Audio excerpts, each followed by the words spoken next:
Hi there, and welcome to Wassell Woodworking. On today's show, we're going to be making this beautiful red and white segmented bowl. I don't really know what kind of a red wood it was. It was just something I had around the shop, and then the white is actually curly maple, one of my favorite types of woods. Cut into 50 little segments, all put back together in 5 layers to produce this bowl. So join me in seeing how this is done.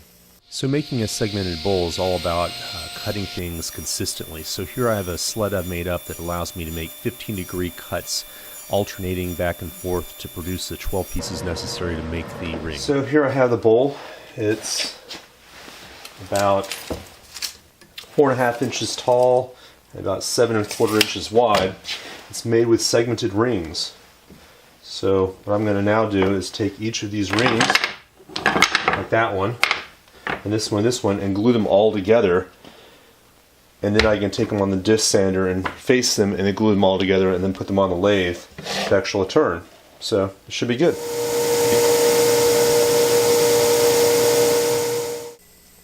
So hold everything. I'm interrupting this video to bring you a safety moment. You may notice in the next scene that my finger on my left hand is wrapped up in a bandage. Just wanted to tell you what happened there. I was doing a little work, glued up something wrong, and tried to use my largest chisel to break it apart. Was racing to get something done and accidentally put my hand in front of the chisel, and when I hit it with the mallet, it broke through and got my finger. Anyway, my daughter was right there at the time. Turned out I had a camera recording everything, but not the video. It was facing the wrong direction. So I caught the audio, and my daughter and I did a little reenactment that we're going to play here. Again, the audio is real, the video is not. So hope you enjoy this, and remember, always cut away from yourself. Try to be safe. Thank you.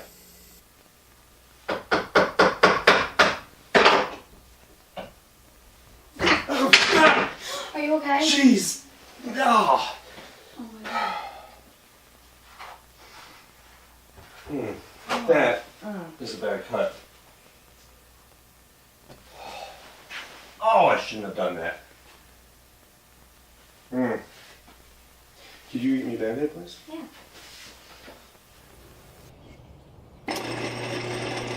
So now that that's over, I put the bowl on the lathe and started it up. I did this outside to keep the dust and the chips outside, which works out really well.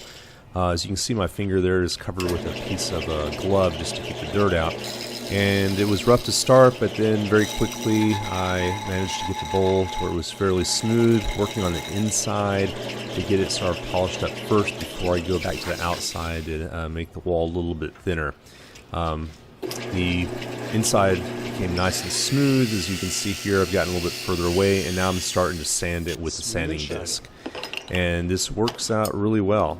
So I did that for a bit, and then I ended up flipping it over and holding it by the top while I managed to use a tailstock to hold the base of it in place while I start taking some of that away. And in a couple of little short scenes here, I managed to get rid of that completely and then face the bottom so that I can then sand everything and brand my initials and date in the bottom of the bowl. And then that's enough to call it quits and take it in and start the finish.